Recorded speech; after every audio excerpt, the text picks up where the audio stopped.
A desire that you are not contradicting with belief feels really good, doesn't it? But a desire that you don't believe, a desire that you doubt, not so much fun, is it? So the key is for you to figure out some way to believe in your own desire. And what trips you up is that sometimes if the desire has not manifested, if it's not a desire that you are accustomed to seeing turn into actualization, manifestation, then you get used to seeing it like it is, seeing the absence of your desire or the presence of something that you do not want. And most do not realize that as they focus upon what is, they continue to practice the vibration of what is, which makes it difficult for what is to change. When you want something different than what is, but you hold what is steadily in your consciousness, then you continue to practice the vibration of what is, so what is continues to present itself to you in different ways, but the same vibrational essence. Different faces, different places, but essentially the same thing continues to happen. So the key to being a deliberate creator is to find some way to distract yourself from what is while you focus upon what you prefer. It's like telling a new story, or even telling no story. Just do not continue to tell the same story if what the story is about is not pleasing to you.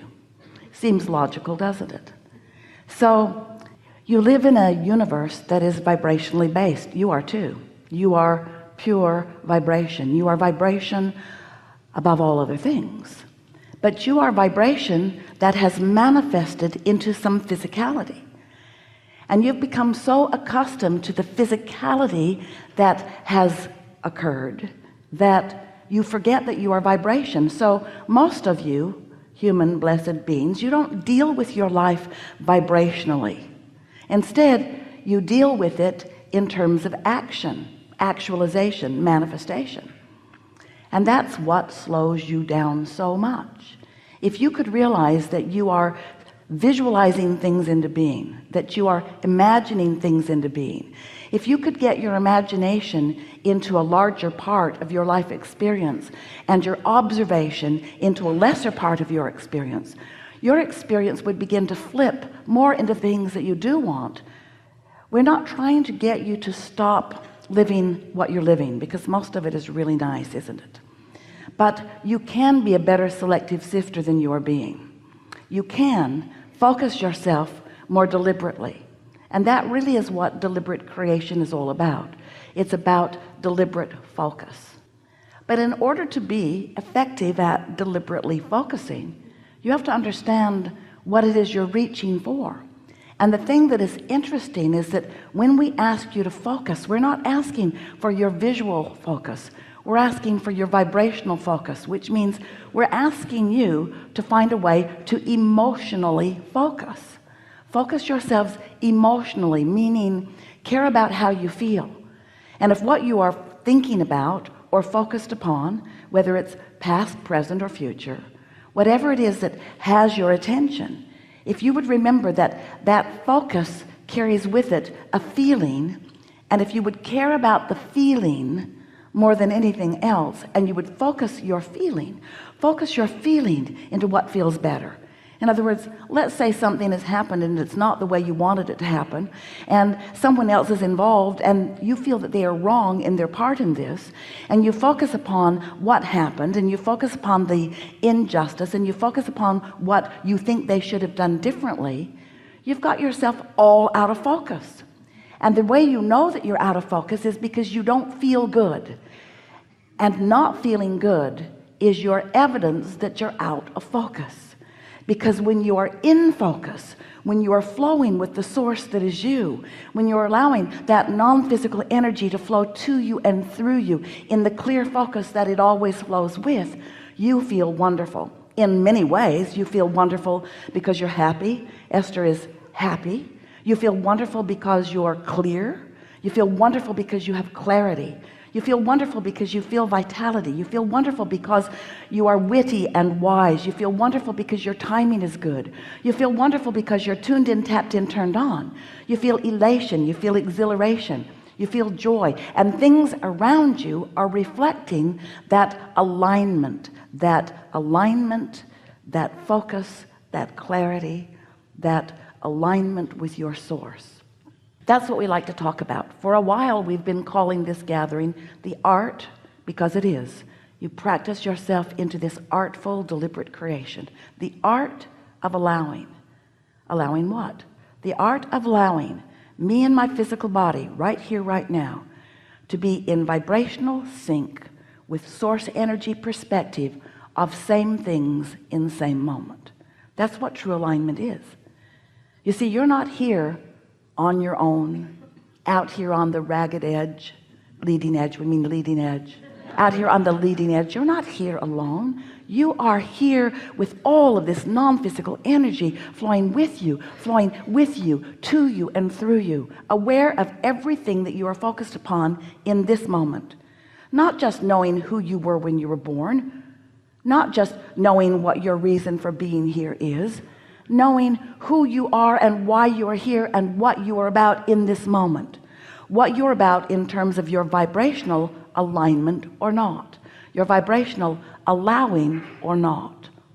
So focusing, really, if you will think about focusing being in terms of focusing your feeling, focusing yourself into feeling good, finding a way to feel good. And sometimes that means don't think about that. That's a little tricky. I'm not going to think about that thing that I'm thinking about. I'm not going to think about that thing anymore. I'm not going to think about that thing that I keep thinking about. I don't want to think about that thing. I'm not going to think about that thing anymore, because I don't want to think about that thing. I'm not going to think about this thing. I can't stop thinking about this thing. Because when you give your attention to it, law of attraction causes a relationship to begin between you and it. That's what law of attraction is all about. In other words, when you get focused upon something, you begin to reverberate the same vibration that it is. And once you begin to do that, momentum ensues. And once momentum gets going, it's time to take a nap, really. It's time to meditate. It's time for some major distractional effort, which usually means sleep or meditate.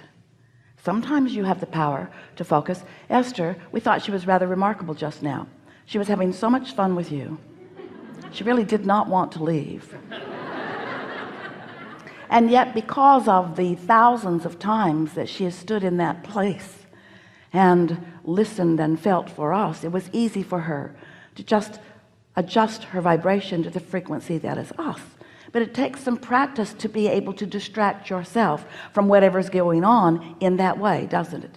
It takes some practice, and that's what this gathering is all about. So you were source energy before you came into this physical body, and most of you still is source energy. And you in this physical body have a relationship. We want you to know that. We want you to feel it. We want you to sense it.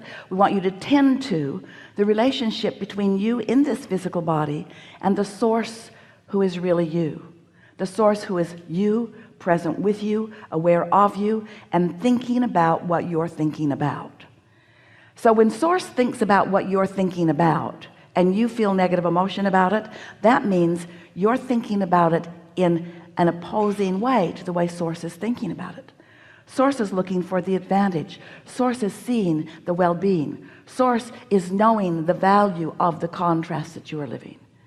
But when you are pushing against the contrast, then you are not in vibrational sync with who you really are. So the creative process is really 3 simple steps that have morphed to 4 and now to 5. We'll talk about all of them. But it basically says that life will cause you to ask for more continually. And when you are in that phase where you are aware that something that you want is missing, so you are asking for the improvement in your life by wanting this amendment to your desires, that's what we are calling step 1. And when you are in step 1, that's usually when you're seeing a problem. It's usually when you are seeing contrast.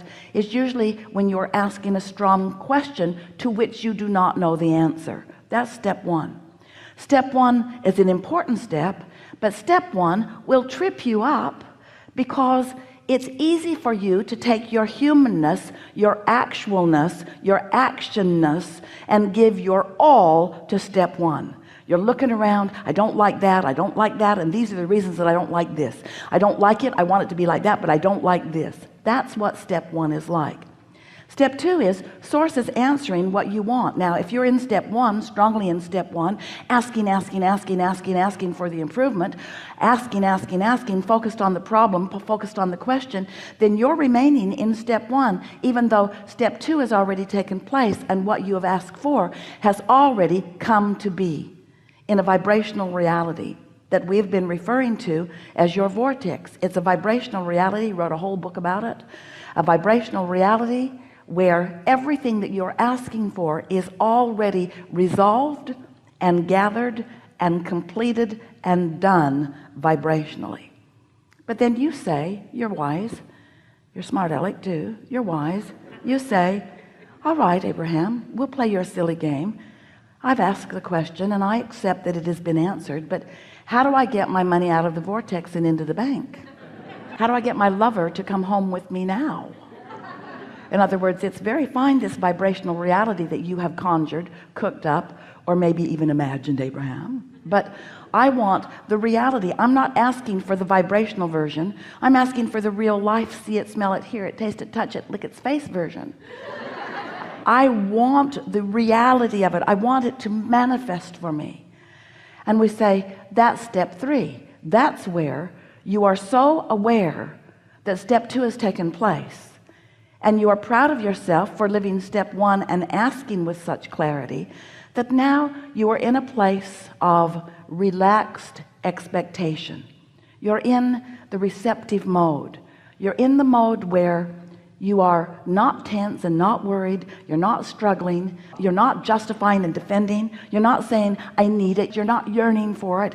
You've asked and you accept that it's given. And while you cannot see it yet, you know that it is coming. Step three is an attitude of faith. It's an attitude of expectation. It's an attitude of, I know I'll know it when I see it. It's an attitude of, I know it's coming. It's really a pleasant place to be. And it really is the place that you will reside most often, because life will never cause you to stop asking. And because you're going to continue to ask, you're going to continue to be in that place where you've asked for more than has manifest.